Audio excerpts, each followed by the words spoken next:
Hey there guys, my name is Ben and you are watching the Be a Hero gaming channel where we talk about games and how you can be a hero in your real lives.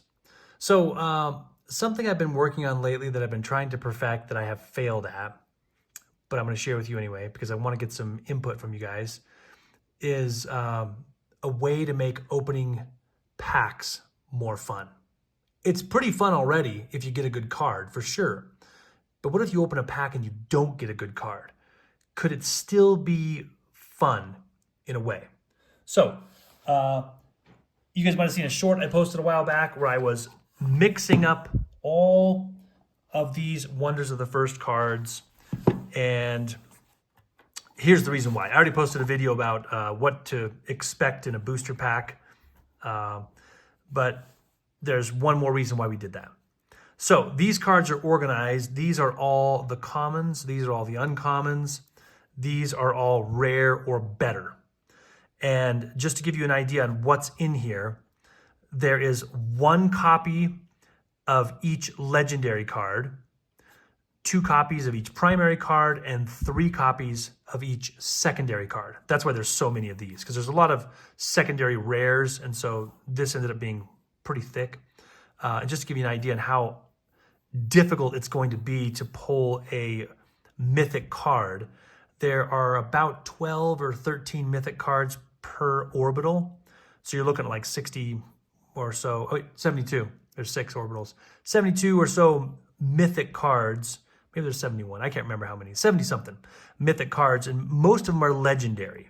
So you can see this is a giant stack of cards here, and very few of these are going to be mythic cards. So there is one exception. We found out when we were trying to do our booster pack test poll here, we were ending up with way too many lands. And so what we ended up doing is we took out one of all of the secondary lands, just because we were getting 4, 5, 6 lands sometimes in a booster pack. So we took a bunch of the lands out, but I just want to show you real quick what the main reason why I did this. We were trying to come up with a game that you could play opening a booster pack. And I wish I could say that we came up with an awesome idea. We came up with some ideas, but none of them worked really well. Just wanted to kind of share with you guys some of our ideas we came up with. And maybe you guys who are more intelligent than us can put your heads together and figure out a way to actually make this happen. So the first thing we did, well, how to do the booster pack. Again, you're going to get 6 commons in your booster pack, 2 uncommons, 1 rare or better, and then there's going to be 3 cards in the pack that could be either a token, it could be any rarity. And so the way we determined that is with those 3 cards, we rolled 3 d6 dice. And if we got a 1, 2, or a 3, we pulled a common. If we got a 4 or a 5, we pulled an uncommon. If we got a 6, we pulled a rare or better. And that's how we came up with our booster pack. So let me just show you this here real quick. I don't know if this can be done with Magic or Pokemon or Flesh and Blood or Star Wars or some of the other collectible cards. I'm sure you could probably try to figure something out. It works a little bit better with Wonders just because of the orbitals.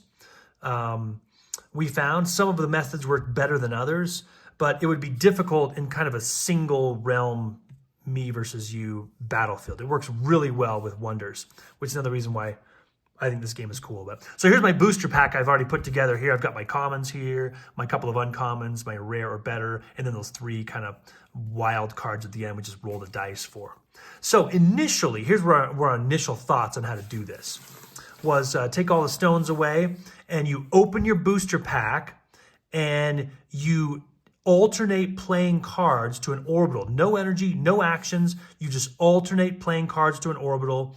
And so I would play this card. Attacks were automatic, and so I would take the stone, and then if my opponent played a card with more power, he would take the stone back, and then we just go right to the next orbital after each person plays a card.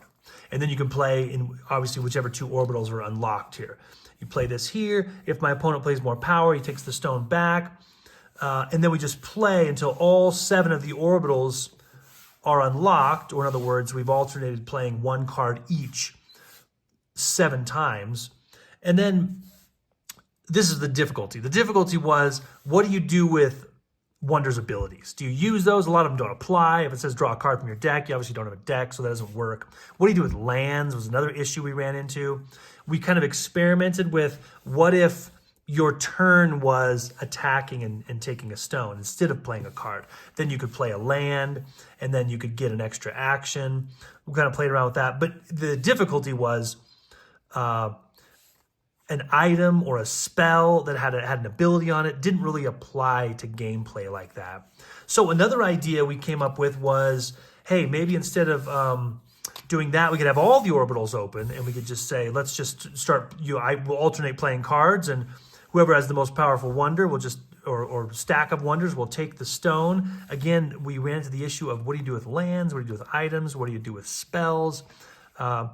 It became a little bit more tricky. One idea that we thought was a really good one, but it would be kind of tedious, would be you win the realm based off of your DBS score. And that way, all the cards are equal and the abilities don't matter. A couple of cool things about that would be, it would help you and your opponent learn the DBS system. So as you pull the card, and you would begin to recognize what the DBS score of each card was, and to keep that in mind as you played the game. So for example, if this was a DBS score of a 5, I could put it here, and if my opponent had a 20, he could put his there and take the stone.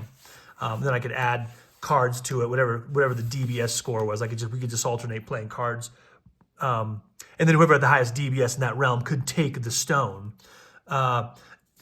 The tediousness of that would be you'd have to constantly be looking up, because obviously I don't think anybody's really paid that much attention to that right now. So you'd have to keep looking up, oh, the deal maker Palladius, what, I can't remember. Let's look that up really quick.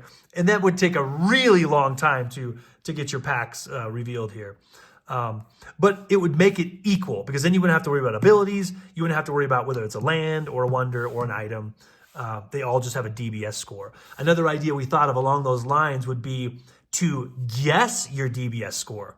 So you didn't know your DBS score, so you just started playing cards where you thought you maybe had this is probably going to be a good one, I'm pretty sure, but you don't know. And so you're just taking turns playing cards to orbitals, and then in the end, you could look up all the DBS scores and see who took which stones and who won the day. So again, none of these methods are really super perfect. You can probably see here that you might be saying, hey, Ben, this is really weird and this doesn't really work out. And you might have a million questions like we did. We just kept doing this over and over again and trying different methods to see which one would work. And again, some things worked, some things didn't work.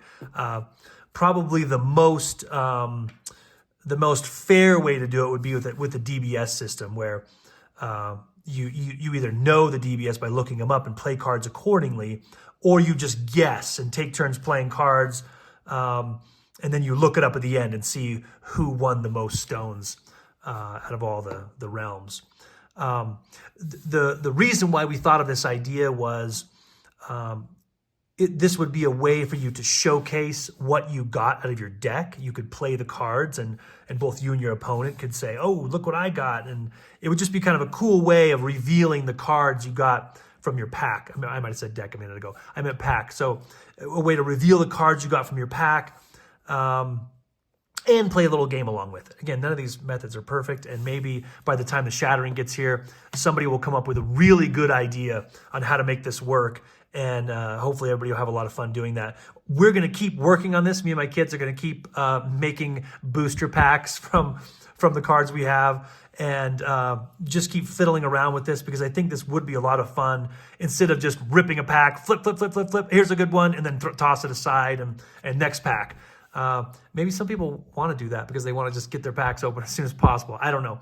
But this way, it gives people an opportunity to, again, showcase the cards you got, because you could play them out. You could even spread them out a little bit. Again, there's only going to be 11 or 12 cards per pack. And so that way you could kind of play the cards out to kind of showcase what you got here. And then also play a little mini game along with it. If you have any ideas or any feedback, I would love for you to put a comment down. And again, we're going to keep working on this. I'll definitely take your feedback into consideration, and we'll try to integrate it into a little mini game here. And hopefully in couple of 2 or 3 weeks here, when the Shattering gets here, we'll have maybe a system mostly down where we can open up our packs and have a little fun with it. Let me know what you guys think, guys. Again, it's a good idea to take anything that's a little bit fun and make it really fun by making little mini games, making things fun. You could even do this if you're doing monotonous things like standing in a line or sitting somewhere where you don't have your phone. Just make up a little game in your head. Make it fun instead of making monotonous things monotonous. Again, post a comment if you have an idea. I would love to hear what you have to say. In the meantime, guys, play games, be heroes, and I can't wait for the Shattering to get here and start ripping some of these packs open and get some of the real cards. Thanks so much for watching, guys. You guys take care.